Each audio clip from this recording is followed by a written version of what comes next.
Madame, vous ne me connaissez pas. 25 ans après le vote de la loi qui porte votre nom, je voudrais vous dire combien vous avez eu raison de vous battre Madame, contre tous les machismes c'est une vieille dame qui vous et écrit. les conservatismes. À 20 ans, j'ai failli mourir lors d'une IVG clandestine. Je voulais vous dire ma gratitude, ma reconnaissance pour la loi pour l'avortement. Madame, J'espère que vous serez enterrée au Panthéon. permettez-moi d'ajouter mon nom à ceux des très nombreux Français qui vous ont témoigné leur admiration, respect et reconnaissance à l'occasion de votre entrée à l'Académie française.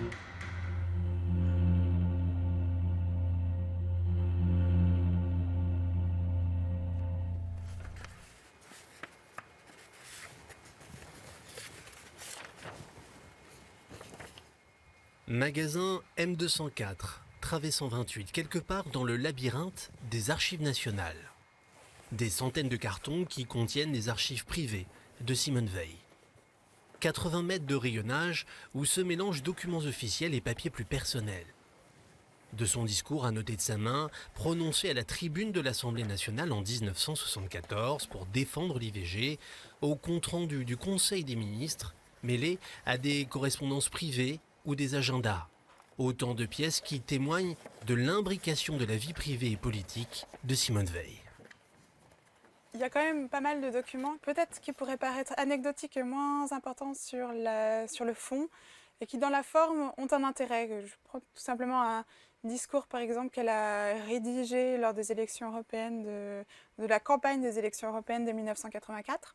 Elle parle de l'ouverture de l'Europe au monde. Et ce que je trouve intéressant, c'est la façon dont elle a construit son discours, de la personne qui lui a rédigé, à ses relectures, aux corrections de son mari. Et on voit comment est-ce qu'en fait, sa vie familiale était très présente dans sa vie politique. Dès 2012, 5 ans avant sa disparition, Simone Veil procède à ce que l'on appelle ici les premiers versements. Et ils vont s'enchaîner au rythme d'une donation par an. Une mémoire républicaine ininterrompue. Quasiment tous les épisodes de sa trajectoire sont couverts. De la France à l'Europe, de la fin de la Seconde Guerre à des activités plus littéraires. Elle a laissé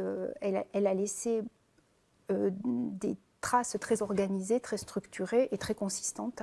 Donc en fait, à partir de là, sa mémoire ici est complètement présente. On va transférer ses cendres, certes, mais la mémoire et l'œuvre de Simone Veil et sa pensée et ce qu'elle veut léguer se trouve ici, indéniablement, étant donné l'importance de ce fonds.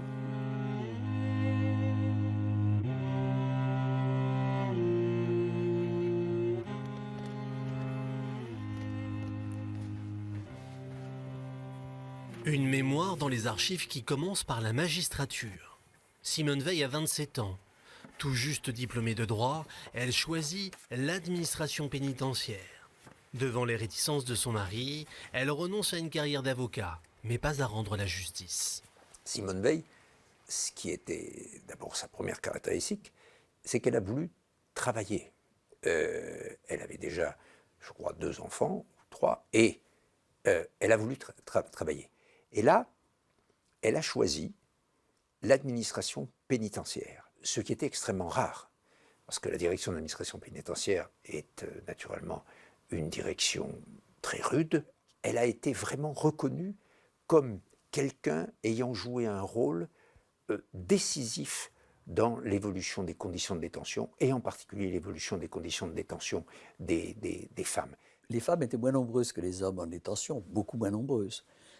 Elles n'intéressaient pas vraiment parce qu'elles ne se mobilisaient pas, elles n'étaient pas dangereuses. Donc on les laissait dans une sorte de désintérêt.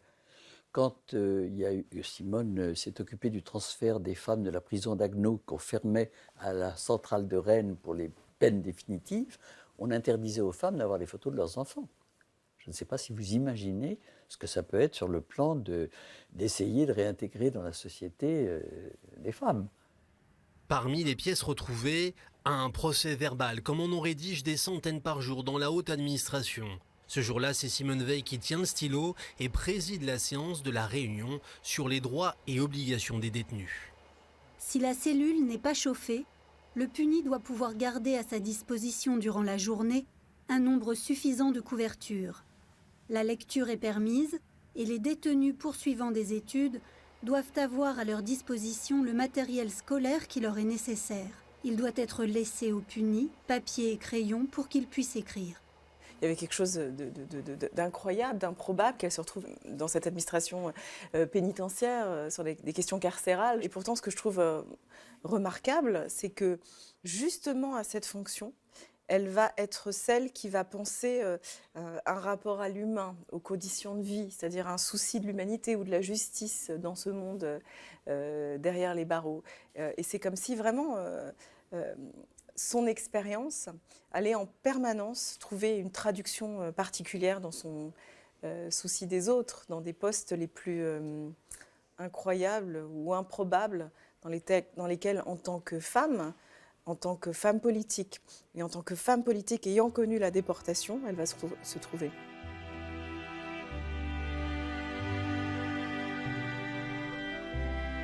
Pendant la guerre, la famille vit à Nice et pense échapper aux rafles.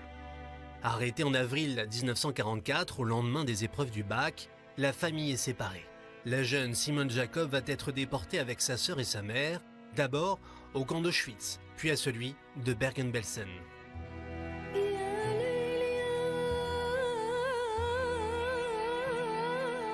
Papa chéri, Denise et Jean, nous sommes en bonne santé, Milou et moi, et comptons venir vous retrouver rapidement. Mais nous ne savons pas si c'est à cette adresse que nous pourrons vous joindre. Nous pensons sans cesse au moment où nous serons réunis, et en attendant, nous vous embrassons plus tendrement que jamais.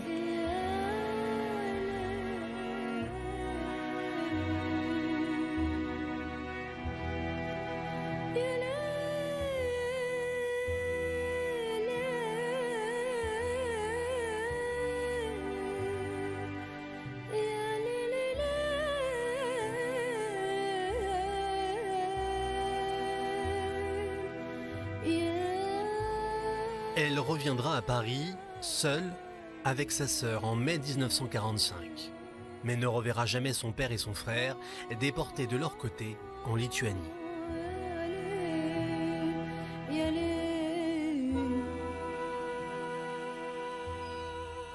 Retour à la salle des tris attenante au quai de déchargement des Archives nationales. On y retrouve Constance de Vergnette, le conservateur en patrimoine, en charge des documents de la famille Veil. Et aujourd'hui, parmi les milliers de notes, elle a trouvé un document exceptionnel. 7 pages de réponses dactylographiées à un questionnaire adressé à la jeune magistrate. Dans ce document, elle explique comment sa déportation, par exemple, a été, même si elle avait la vocation d'être avocate ou de travailler dans le domaine juridique avant cet épisode, sa déportation a été plus ou moins un déclencheur aussi de cette envie, de ce besoin de s'occuper des autres, d'une attention plus particulière aux plus démunis. Donc elle explique par exemple ce paragraphe, elle dit « Décidé depuis mon adolescence à être avocat, pour des raisons plus ou moins bonnes d'ailleurs, l'expérience de la déportation n'a fait que confirmer cette intention, espérant alors pouvoir faire quelque chose pour les condamnés ou anciens condamnés victimes de leur passé, de leur milieu et de leur misère. » Donc là, on y trouve tout ce qui explique en fait son cheminement dans la vie professionnelle. En le voyant, on pourrait se dire que ce document n'a pas forcément un intérêt particulier. Mais c'est en le lisant plus profondément, en voyant ses réponses, qu'elle a toujours été fidèle à ses principes et à ses convictions.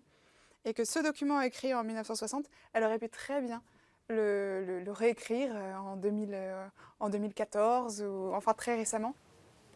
Elle va se soucier de ce qu'on peut encore offrir à cet autre pour qu'il garde une dignité, pour qu'il puisse se relever.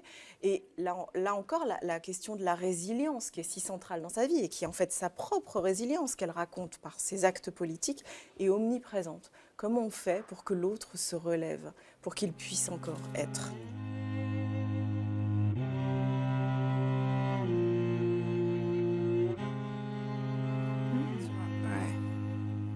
Elle est jeune. Mai 1974, les Français élisent un jeune président de 48 ans et découvrent un nouveau visage, celui de Simone Veil. Contre toute attente et contrairement à ce qu'annoncent certains journaux, la magistrate n'est pas nommée à la justice. Valéry Giscard d'Estaing confie à la première femme ministre de plein droit de la Ve République le portefeuille de la santé et l'immense tâche de mettre fin au drame des avortements clandestins.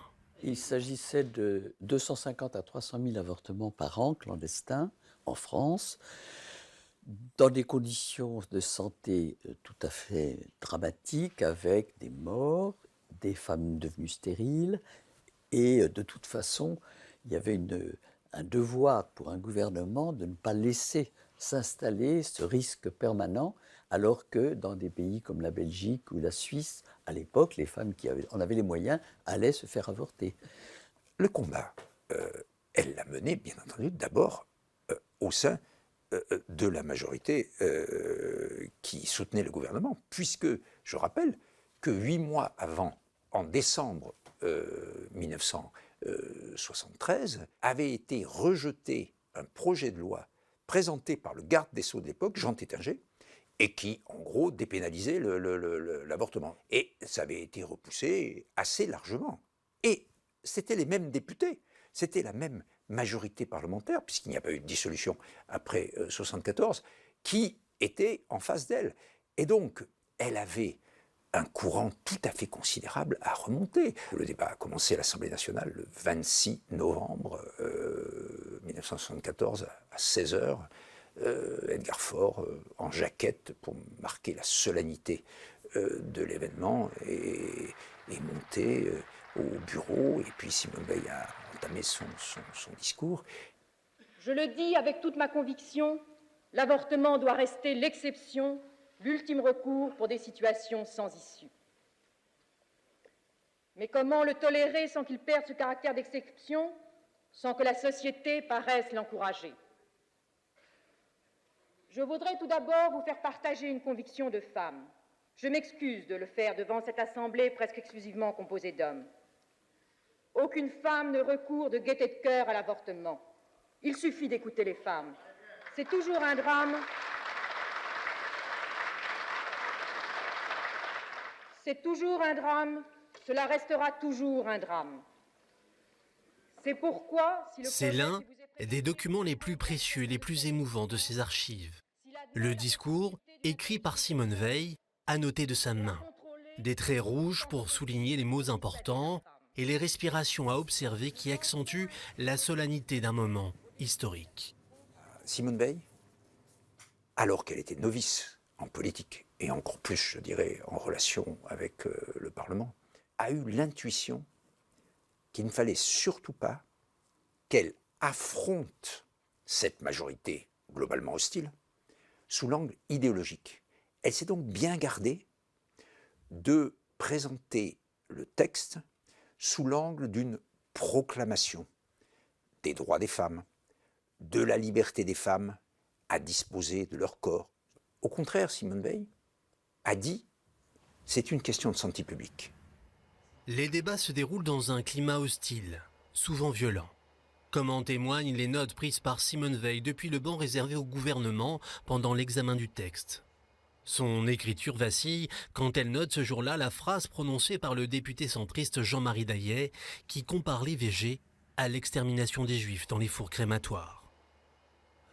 Moi, on me téléphonait la nuit en me disant salope, tu iras en enfer, vous voyez.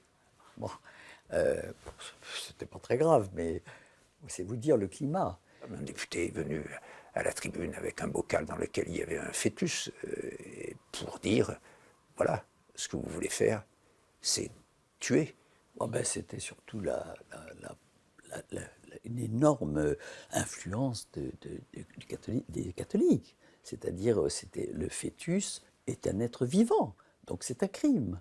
Et comme vous le savez, à un certain moment, elle a eu un petit moment de faiblesse et on a vu les larmes venir à ses yeux le deuxième ou le troisième jour, je crois, de ce débat. En réalité, ce qui a compté, ça a été l'attitude de la gauche.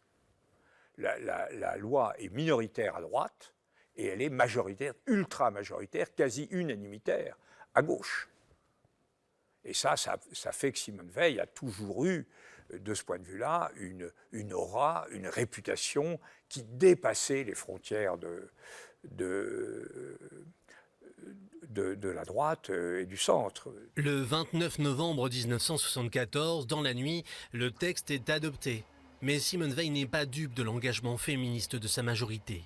Lors du Conseil des ministres du 24 décembre de la même année, alors que Valéry Giscard d'Estaing se félicite de l'avancée des droits des femmes, Simone Veil se laissera aller à ce commentaire un peu acide pour les ministres présents ce jour-là. Ce n'est pas vrai qu'on est en avance sur la politique à l'égard des femmes. Il suffit de voir les misogynes autour de la table.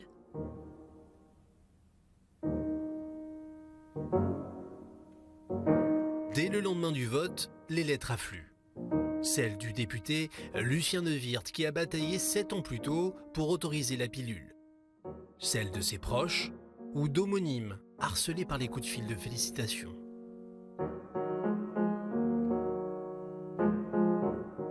Mais plus inattendue, celle de l'évêque auxiliaire de Paris.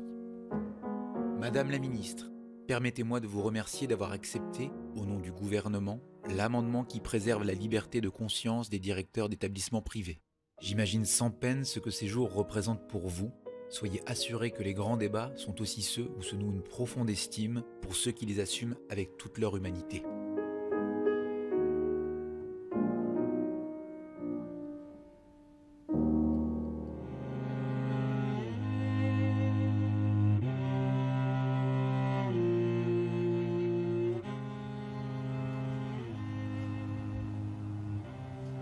Toutes les archives de Simone Veil n'ont pas encore livré leurs secrets.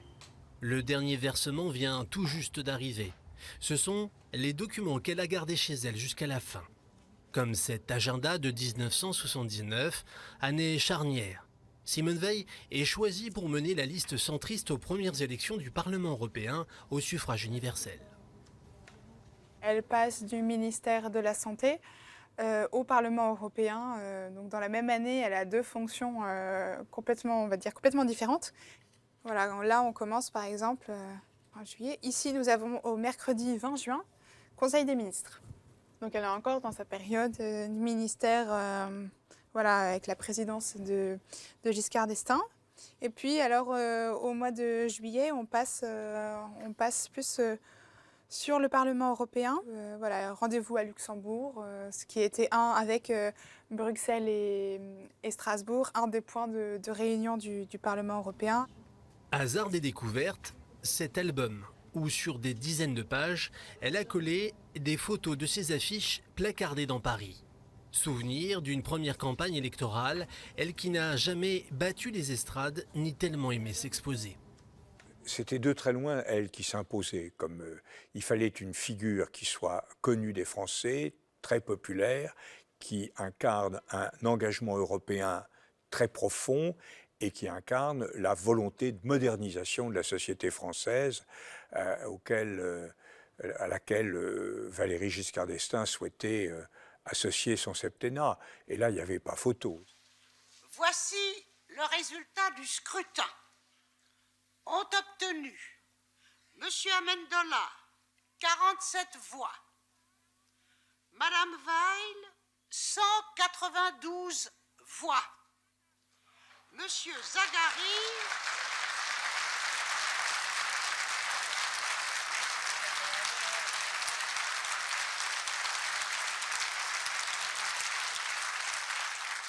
le fait que ce soit une juive qui avait été déportée, une juive dont toute la famille, une grande partie de la famille avait péri en déportation, le fait que ce soit elle qui choisisse l'Europe, c'était infiniment porteur. Ça voulait dire que tout le monde devait choisir l'Europe. D'ailleurs, elle m'a toujours dit que quand elle était rentrée de Caen, elle avait très rapidement posé le problème en ces termes.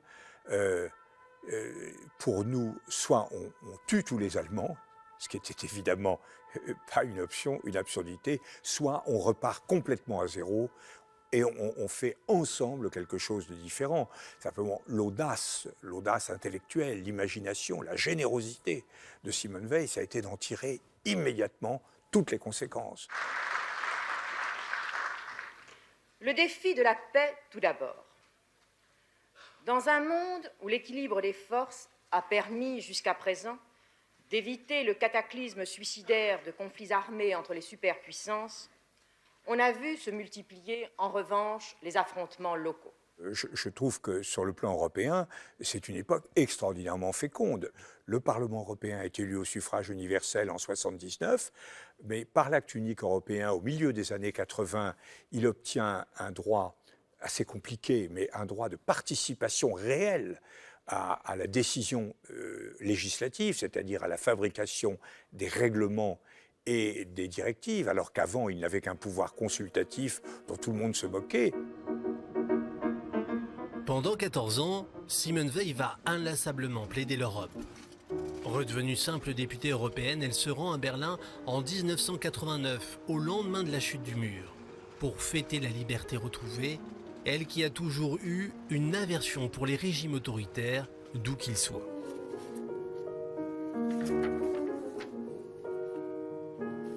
Quelques années plus tôt, désignée docteur honoris causa de l'Université libre de Bruxelles, en même temps que Nelson Mandela, elle écrira au président sud-africain et demandera à recevoir son prix en présence du dissident politique emprisonné pour terrorisme. Avant de recevoir une lettre catégorique de refus aux mots plus qu'équivoques d'un pouvoir qui défend encore la supériorité d'une race sur l'autre. Chère Madame, je trouve surprenant que les membres du jury de l'Université libre de Bruxelles puissent décerner dans la même promotion le titre de docteur honoris causa à votre honorable personnalité et à Nelson Mandela, chef d'une organisation terroriste. Je suis convaincu, chère Madame, qu'après les épreuves que vous avez subies pendant la Seconde Guerre mondiale, vous êtes d'accord pour rejeter la violence d'où qu'elle vienne. Veuillez croire à l'assurance de ma plus haute considération.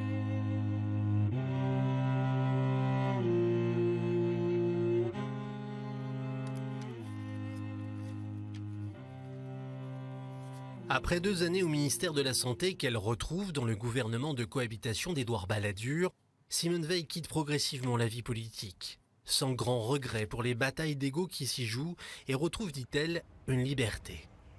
Simone Veil, qui n'a jamais fait de son appartenance à la communauté juive ni de sa déportation un argument, va désormais s'occuper de perpétuer la mémoire de toutes les victimes de la déportation à la tête du mémorial de la Shoah.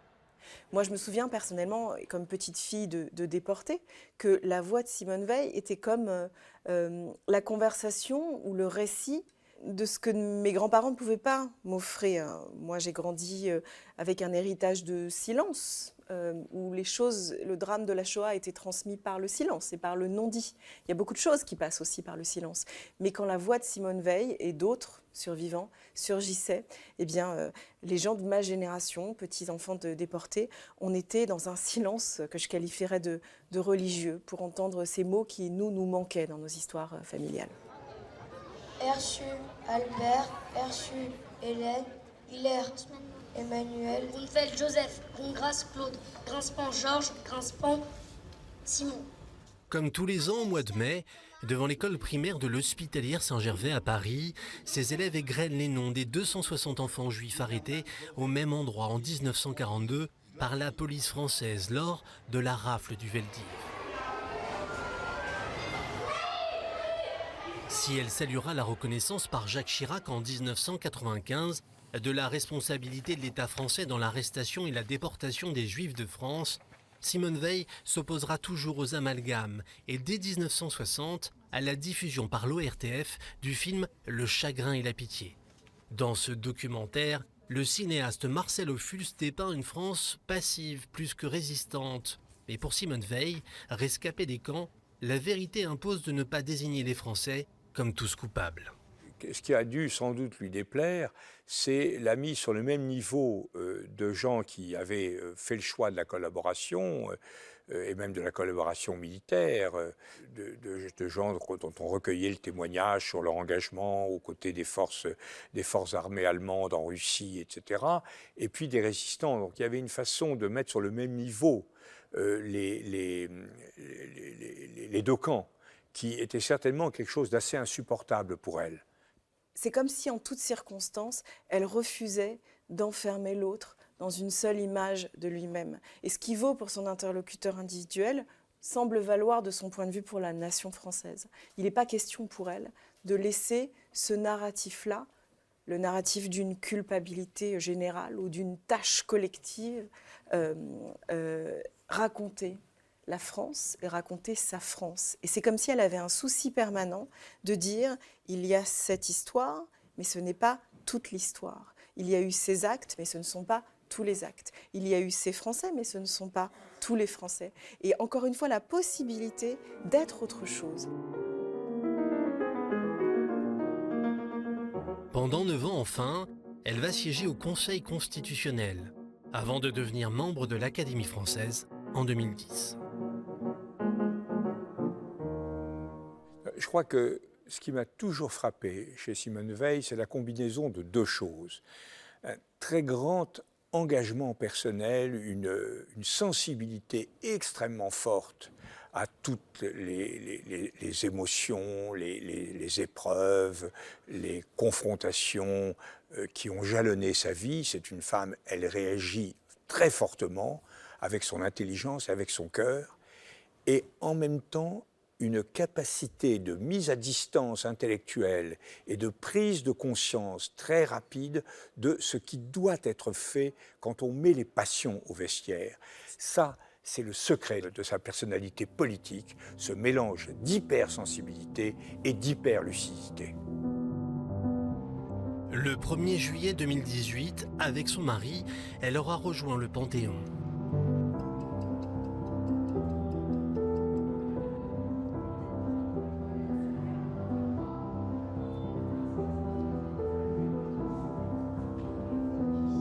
Elle sera seulement la 5e femme à y entrer.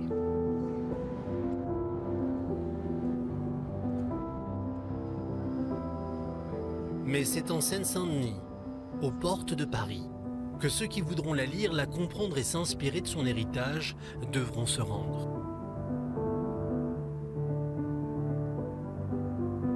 Magasin M204, travée 128. C'est là qu'ils trouveront ses archives, aux côtés quelques mètres plus loin de celle de son mari.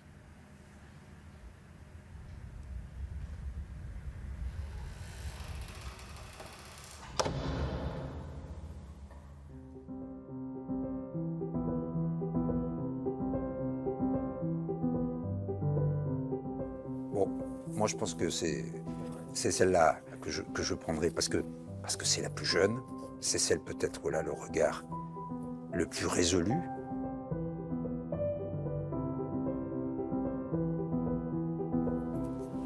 Je crois que c'est celle-là, parce que c'est la figure qu'elle a dans les activités qu'elle a eues, ou le ministre, ou au Parlement européen.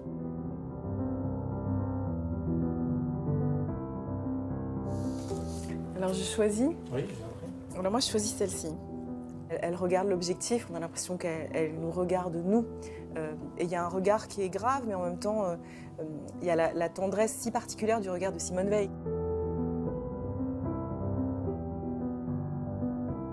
Je pense à celle-là.